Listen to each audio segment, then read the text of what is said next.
हम लोग पूरी तरह से आपके साथ हैं, आपकी सारी मांगों का समर्थन करते हैं, पूरी तरह से आपके साथ हैं। किसी भी चीज़ की जरूरत हो आप मेरे को छोटा भाई, मैं मेरे को सेवादार मानना आप लोग। कुछ यहाँ पे सुविधा है किसी चीज? सारी सुविधा मिल रही है, बहुत बढ़िया है। शौचालय पूरी अच्छी तरह मिल रहे हैं, साफ मिल रहे हैं, बहुत खाना वाना सही है सब, बहुत अच्छा है। और पूरी सुविधा है, खाने पीने की सुविधा भी है, रहने के लिए भी इंतजाम भी है। बहुत धन्यवाद। मेरे सारे मंत्री आए हुए हैं, सारे एमएलए बड़ी हिम्मत से कर रहे हो आप। किसानों के लिए कर दिया है, आप हमारे लिए उसका कोई जवाब नहीं है किसी के पास। आपने अपना सारा ही योगदान डाल दिया है, आपने अपने दिल से काम किया है किसान, पंजाब किसान के लिए। हम पूरी तरह से आपके साथ हैं, आपने हमें सेवा का मौका दिया, इसके लिए धन्यवाद। बहुत सेवा अच्छी चल रही है, ऐसी सेवा हमने देखी नहीं अभी तक अपनी जिंदगी। हम उनके आभारी हैं। उन्होंने हमने आज तक बहुत से धरने दिए हैं, आज तक हमने पंजाब में कितने धरने दिए, किसी ने हमको एक पानी की बोतल तक नहीं दी, कुछ भी सहूलियतें धरने पे प्रोवाइड नहीं की। अरविंद केजरीवाल ने यहाँ पे किसी सहूलियत की कमी नहीं छोड़ी सर। पानी की हमें पर्याप्त व्यवस्था की है, हर चीज की व्यवस्था की है, और हम अरविंद केजरीवाल जी के और दिल्ली सरकार के बहुत आभारी हैं। मुद्दा और किसानों का जो संघर्ष है वो बिल्कुल जायज है। शुरू से हम पूरी तरह से, मेरी सरकार और हमारी पार्टी किसानों के इस संघर्ष में साथ रहे हैं। आपको याद होगा कि शुरू में जब किसान बॉर्डर पे आए थे तो केंद्र सरकार ने, दिल्ली पुलिस ने हमसे दिल्ली के 9 स्टेडियम जेल बनाने के लिए उन्होंने परमिशन मांगी थी। उस टाइम मेरे ऊपर बहुत दबाव डाला गया, चारों तरफ से कई फोन आए, खूब दबाव बनाया गया कि किसी तरह से हम परमिशन दे दें। उनका पूरा प्लान था कि किसानों को दिल्ली आने देंगे और फिर उनको वहां से पकड़ के उनको स्टेडियम में डाल देंगे और स्टेडियम में पड़े रहेंगे। लेकिन हम लोगों ने उनकी बात नहीं सुनी, उनको परमिशन नहीं दी, और मैं समझता हूं इससे आंदोलन को मदद मिली। उसके बाद से लगातार हमारी पूरी सरकार, हमारे एमएलए, हमारे पार्टी के कार्यकर्ता, हमारे मंत्रीगण, मैं खुद, हम लोग एक सेवादार की तरह किसानों की सेवा करने में लगे हुए हैं। आज भी मैं यहाँ पे मुख्यमंत्री के तौर पे नहीं आया, मैं एक सेवादार के तौर पे आया हूँ, सेवा करने के लिए आया हूँ, किसानों की सेवा करने के लिए आया हूँ। किसान 24 घंटे मेहनत करके खून पसीना बहा के अन्न उगाता है हमारे लिए, हमारी सेवा करता है। आज किसान मुसीबत में है, हम सबका, पूरे देशवासियों का फर्ज है कि किसानों के साथ खड़े और उनकी सेवा करें। तो मैं आज सारी सुविधाओं का जायजा लेने आया। यहाँ पे टॉयलेट्स हैं, ये मैं देखा, साफ सफाई ठीक है, उधर पानी की व्यवस्था है, बता रहे अंदर तक पानी जा नहीं पा रहा, तो आज ये मोटर वगैरह और पाइपलाइन लगा के अंदर पानी ले जाएंगे। उधर रहने की भी व्यवस्था देखी, किचन भी देखी, एम्बुलेंस भी देखी। क्या जानकारी ली आपने जब आपने आपसे? किसानों ने कहा कि इंतजाम से वो सेटिस्फाइड हैं, लेकिन मैं लगातार संपर्क में हूँ। हमारे जर्नैल सिंह यहाँ पे जो एमएलए हैं, कल रात को यहीं सोए हैं, वो उनके समर्थन में पूरी रात ये यहीं पे सोए हैं। तो हमारे सारे वॉलंटियर्स, सारे कार्यकर्ता, सारे ऑफिसर्स सेवा में लगे हुए हैं, और मैं उम्मीद करता हूं कि इसका जल्द से जल्द समाधान। आम आदमी पार्टी कल बंद का समर्थन भी किया है क्या? आम आदमी पार्टी कल जो किसानों ने 8 तारीख को भारत बंद का आह्वान किया है, आम आदमी पार्टी पूरी तरह से उसका समर्थन करती है, और सारे कार्यकर्ता हमारे इसमें पार्टिसिपेट करेंगे पूरे देश भर में।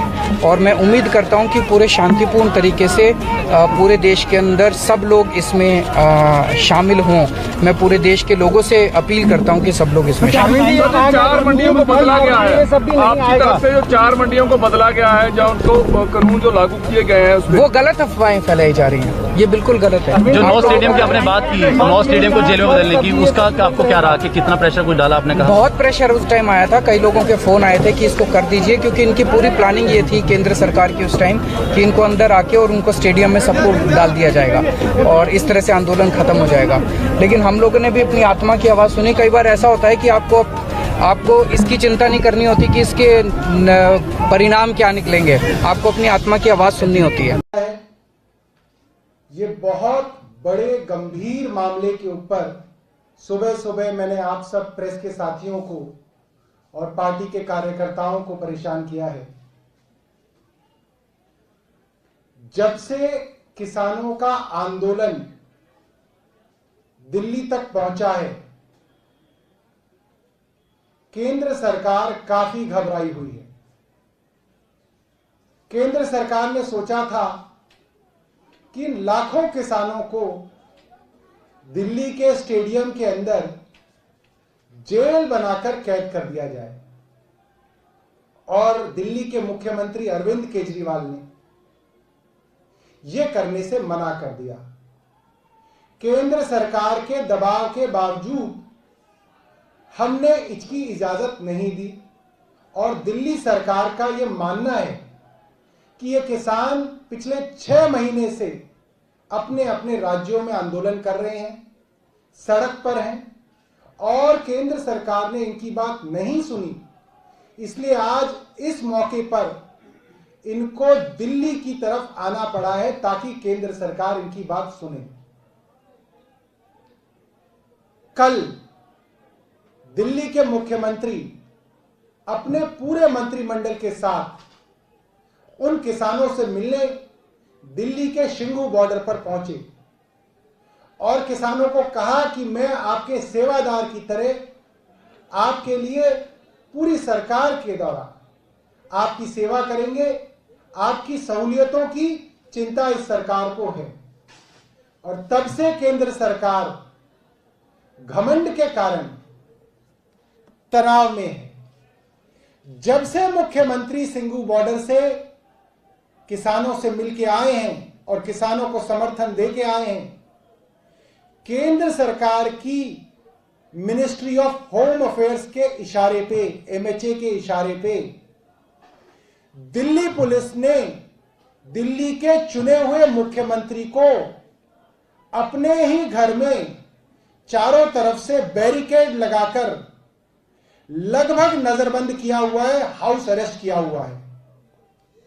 उनसे ना कोई मिल सकता है, ना वो बाहर आ सकते हैं। हमारे विधायक कल जिनकी मीटिंग थी, जब वे मुख्यमंत्री से मिलने गए तो दिल्ली पुलिस ने हमारे विधायकों को पीटा, उनको उठाकर फेंका गया, सड़क पे फेंका गया। ये वीडियोस आप सबने देखी है। कार्यकर्ता जो मुख्यमंत्री से मिलने गए उनको भी नहीं मिलने दिया गया, और भाजपा के नेताओं को मुख्यमंत्री के दरवाजे पर बिठाकर उनकी आवभगत की जा रही है। चारों तरफ से बैरिकेडिंग है, कोई नहीं जा सकता। यहां तक कि घर की मेड भी मुख्यमंत्री जी के घर में नहीं जा पा रही है। केंद्र सरकार को यह डर सता रहा है कि आज भारत बंद में अगर दिल्ली का चुना हुआ मुख्यमंत्री उन किसानों के साथ कंधे से कंधा मिलाकर खड़ा हो गया तो केंद्र सरकार का झूठ कि सब कुछ सही है, सब कुछ ठीक चल रहा है, वो झूठ का पर्दाफाश हो जाएगा। और दिल्ली पुलिस के लोगों से जब बात की गई तो वो भी प्राइवेट में अपना नाम ना बताने की शर्त पे ये कह रहे हैं कि साहब आप यहां पे पुलिस कमिश्नर से बात करेंगे, इससे कोई फायदा नहीं। क्योंकि कल दिल्ली के पुलिस कमिश्नर को तुरंत बताया गया कि दिल्ली पुलिस के लोगों ने चारों तरफ से मुख्यमंत्री के घर को रोका हुआ है, घेरा हुआ है। तो दिल्ली पुलिस के कमिश्नर ने उसके ऊपर कोई कार्रवाई नहीं की, अपनी हेल्पलेसनेस जाहिर की। और दिल्ली पुलिस के अधिकारी बता रहे हैं सीधे ऑर्डर ऊपर एमएचए से आए हुए हैं कि जब तक किसानों का ये प्रोटेस्ट चल रहा है अरविंद केजरीवाल को इसके घर में ही रखो। तो आज हमारे सारे साथी यहां पे आईटीओ के ऑफिस में जो इकट्ठे हुए हैं, हम सब लोग यहां से अरविंद केजरीवाल जी के घर की तरफ जाएंगे। अगर पुलिस रोकेगी, हमारा कोई साथी पुलिस के साथ या किसी के साथ कोई वायलेंस की बात भी नहीं करेगा, कोई अपशब्द नहीं कहेगा, मगर हम सब लोग मुख्यमंत्री जी के घर पे जाकर मुख्यमंत्री जी को वहां से निकालकर इस किसानों के प्रोटेस्ट के साथ उनको खड़ा होना देखना चाहते हैं। तो मैं आप सब साथियों से ये रिक्वेस्ट करूंगा कि आप भी हमारे साथ चलिए और देखिए केंद्र सरकार का और दिल्ली पुलिस का घिनौना चेहरा। धन्यवाद।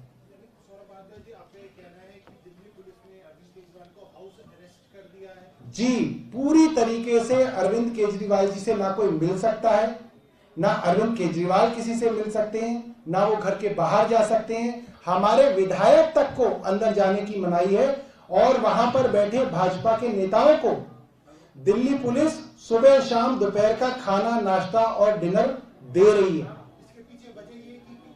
सिर्फ और सिर्फ किसानों के पास अरविंद केजरीवाल ना पहुंच सके।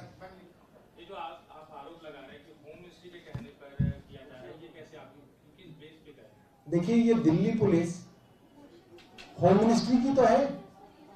पुलिस कमिश्नर को कल सुबह सुबह बता दिया गया कि आपके अधिकारियों ने मुख्यमंत्री को नजरबंद कर लिया लगभग, और पुलिस कमिश्नर कह रहे हैं कि मेरे हाथ में नहीं है। तो किसके हाथ में है? पुलिस कमिश्नर की ये औकात नहीं है कि वो दिल्ली के चुने हुए मुख्यमंत्री को घर में लगभग नजरबंद कर दे। जाहिर सी बात है, केंद्र सरकार के गृह विभाग के द्वारा ये कहा गया है ताकि किसानों का ये जो पूरा का पूरा प्रदर्शन है इसको कमजोर कर दिया जाए, ऐसा दिखाया जाए कि किसान अकेले हैं, उनके साथ कोई नहीं खड़ा। मगर हम केंद्र सरकार को बताना चाहते हैं, दिल्ली का एक एक आदमी, दिल्ली की पूरी सरकार, आम आदमी पार्टी का एक एक कार्यकर्ता किसानों के साथ खड़ा हुआ है। धन्यवाद।